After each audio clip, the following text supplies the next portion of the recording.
everybody, and welcome back to the F2 show. I'm your host Fraser Ford, and joining me to reflect on all of the talking points from the opening weekend of the season, we have Inside F2 editor Laurence Griffin, motorsport journalist and presenter Emily Sands, and broadcast journalist and Road to F1's LA Wilshaw. Okay, how on earth are we going to summarise all of that action in one podcast? The racing this weekend was absolutely brilliant, wasn't it, LA? Formula 2 back, and back at its very best, isn't it? I don't really know where to start myself, because it just came at us, really, didn't it, from the get-go of the sprint race. And what I noticed straight away was the experienced drivers seemed to almost be acting like Formula One drivers already. There was such a difference to me in the performance levels and the level of aggression and a level of a take no prisoners. And that's really what was the most exciting part to me of the weekend. There was a very clear difference straight away, and they were so hungry for it in that sprint race that it was absolutely breathtaking. It really was, wasn't it? And the racing, the wheel-to-wheel combat, Laurence. I mean, Alex Jakes described it as absolutely wild and completely out of hand. Is that a fair reflection of the racing this weekend? Yeah, I think that's about right. And, you know, I love this circuit. We always get brilliant racing in Bahrain. And so clearly all you need to do is build a track that has the same qualities as a cheese grater, and you'll be fine. So yeah, wonderful racing as we always see in Bahrain. So I was glad this year they didn't disappoint, that's for sure. Emily, welcome to the podcast. First time on the podcast itself. Some of the wheel-to-wheel racing, particularly at the end of the feature race, it was even by F2 standards, it was good, wasn't it? Yeah, it was.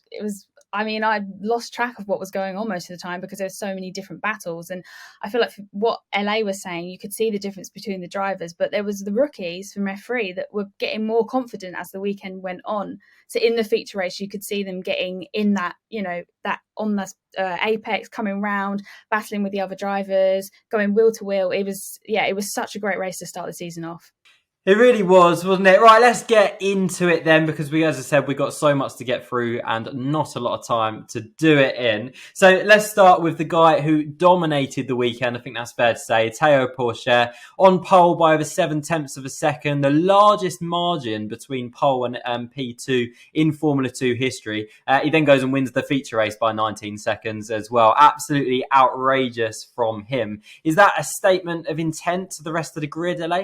Yeah, 100%. Of course it was. It was a very clear statement that he absolutely means business, and so did the ART team. I mean, that car last season was hit and miss. Obviously one race it was doing amazing, and the next race, what happened? Where did it go?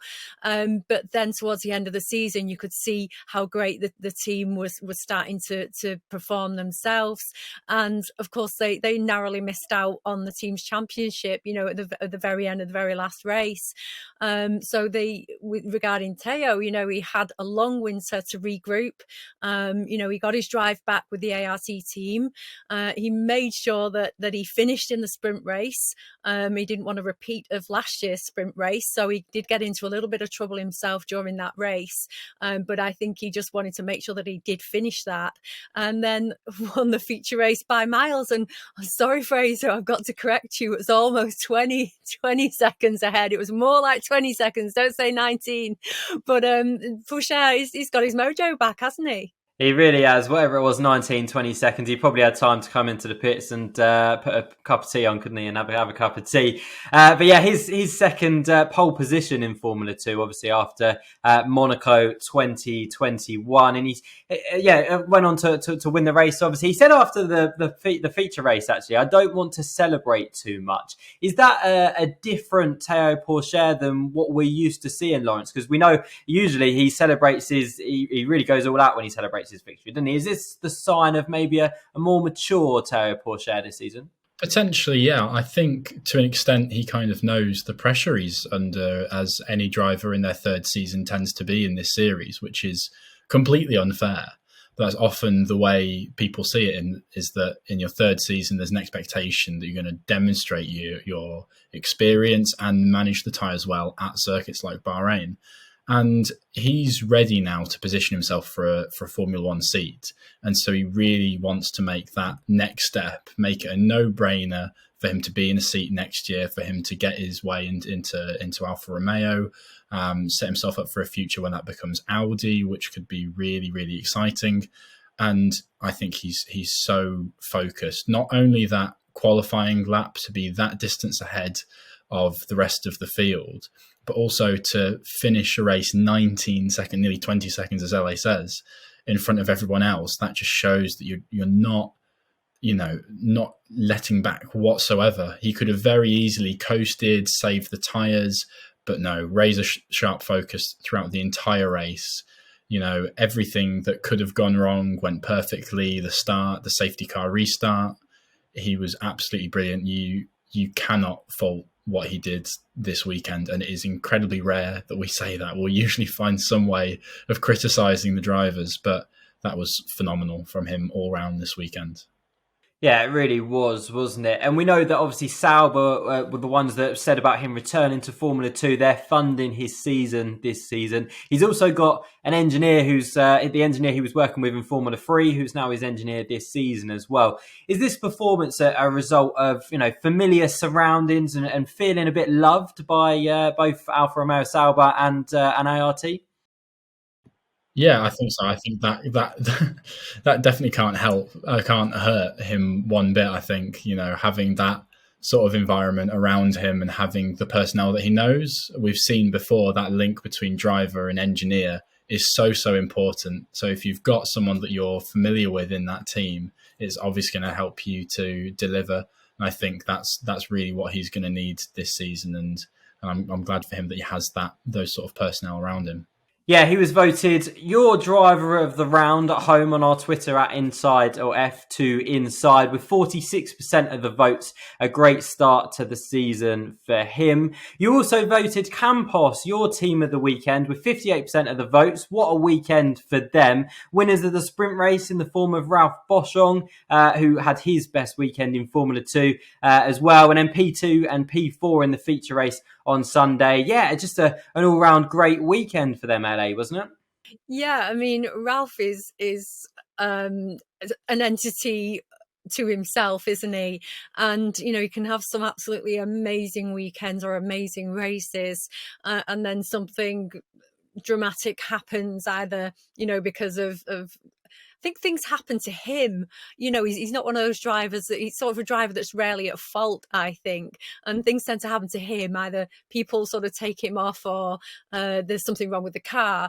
So, but the car looks absolutely amazing, just like ART have made great strides. It looks like, obviously, because of Miney as well, then Campos have just made amazing strides over the winter. He's shown before that he has the talent. He's just needed the car, and it does look like he's got it this season. Cush as well, the surprise rookie. Both races he did amazingly, didn't he? And yet, if you look at his Formula 3 performance, he finished in 14th last season. I think he got 3 podiums. Did he get a first place at one point? And we met him last year, at the Motormouth charity karting, didn't we? And, I interviewed him and saw him at a couple of races last season in the paddock. But the one thing I'll say is that if you don't know his background, you actually wonder how much of a surprise it is, because racing's in his blood. His older brother drove in Formula 2 for Campos and other teams. So when you do understand that background, is it really a surprise? And he might have made a really great decision this season, going with Campos. Yeah, really great performance by Cush Maney this weekend, and as you say, a bit of a surprise of the weekend, but obviously suiting the Formula 2 cars and working hard there. And Ralph Boschung, 39th winner of a Formula 2 race as well, at the 96th attempt. So I'm sure, what a weekend for Campos. I'm sure they'll be very happy with their weekend's work. Bahrain's obviously a race that's always heavily influenced by tyre deg, and it was again this weekend. Zane Maloney was someone who seemed to get on top of the tyres, and we thought that the tyre deg, the fact that there is high tyre deg, we thought that would favour perhaps some of the returning drivers. But Zane Maloney was someone who really got on top of it, one of the rookies who really got on top of it from the get-go. And yeah, it kind of it worked in his favour in the feature race, didn't it, Laurence? Yeah, absolutely. That was a drive that looked like somebody who was in their third or fourth season of Formula 2, not a rookie by any stretch. And he had one outing last season in a Formula 2 car. But there were far more experienced drivers out there today that did not perform to that level and didn't manage the tyres like he did. I mean, I was surprised just from the get-go that he emerged P7 at the safety car restart, up 11 places on the opening few laps, which was just unbelievable, and carving his way through all the chaos that was going on and keeping a calm head as a rookie is really impressive. And for him to be up behind his more experienced teammate asking him to speed up is not something I expected at all. And it's hardly like he had a steady race. You know, we talk about him managing his tyres, suggesting that he was holding back and then slowly coming through. He was aggressive when he needed to be on his teammates and as he moved through the order. And it was a thrilling pursuit in those final laps as he comes on the radio and asks, can we get him? And the team sort of go, yeah, you can. And he was pushing flat out. And to be able to do that on tyres that had already overtaken so many cars is just brilliant. And then, yeah, getting past Kushmaini at the end to get onto the podium. Kushmaini, of course, as we've said, he himself had an impressive F2 debut all round. That was a really, really impressive performance from him. And, you know, you don't win 3 feature races in Formula 3 on the trot for nothing. And I think he proved that today. And so what an exciting talent he is, you know, especially at his age. So it'd be wonderful to see what he can go on and do for the rest of the season. Yeah, great move around the outside of Jack Doohan in the feature race as well. Really strong move. And Corbo on Twitter voted him as their driver of the round. Danny on Twitter said that Richard Vershaw was her driver of the round, facing the wrong way at the end of lap 1, recovered to P5, fast all weekend long, a great qualifying lap as well, Emily. How encouraged will VAR be? Will he be with VAR's pace, and how will VAR be with his pace, if that makes sense? Yeah, I think he's probably very happy with how he did this weekend. I mean, obviously, like you said, he kind of came from nowhere. Obviously, after being spun out at the beginning of the feature race there, he managed to keep the car running, which is great, so he could turn around and carry on. But I think I was so, covered up in everyone else just moving around the order so frequently. When I saw his name just gradually coming up and up and up, I was like, oh, hang on a second. And he came out of nowhere and just completely stormed. And I was so impressed with him, and I didn't expect him to be able to put on, that big of a show. And he even got fastest lap in the end as well. So even though we're still very early in the driver's standing, I think P5 is a solid ground for him and the team to be happy with his performance in Bahrain, definitely. Yeah, really strong start for the season, to the season for him. And Fred Vesti, obviously the person who spun him round, a 5-place grid drop for him in Jeddah for that incident. Strong weekend for Richard Vershaw, wasn't it? I want to talk about the Dams duo. Let's start with Arthur Leclerc. He showed great pace at points, also a few mistakes in there, which maybe cost him a few positions, particularly in the feature race, LA. How will he reflect on this weekend? Yeah, I think he himself is going to be quite disappointed with the weekend. I think that there's such high expectations on him from the outside world because of his name. You know, there is a lot on his shoulders, and, being in a family with a name, we have seen many drivers come and go that have siblings or parents, and he's part of that fold. So it's, to me, in some respects, it's a harder lesson that he has to learn, maybe compared to others. He's definitely going to be disappointed. I was a little bit sort of sad, disappointed for him, but I kind of reflected on the sprint race and felt like that he was one of the sort of victims of the experience, the real experience there, that he was just swallowed up, within that very aggressive first few laps. And then he was again a victim of the tyres, and they all were towards the end of that feature race today. The tyres were going off pretty much everybody. I kind of feel like because of the tyre situation, today probably wasn't an exact fair representation anyway of how good he is, and how much of a talent he is in his own right.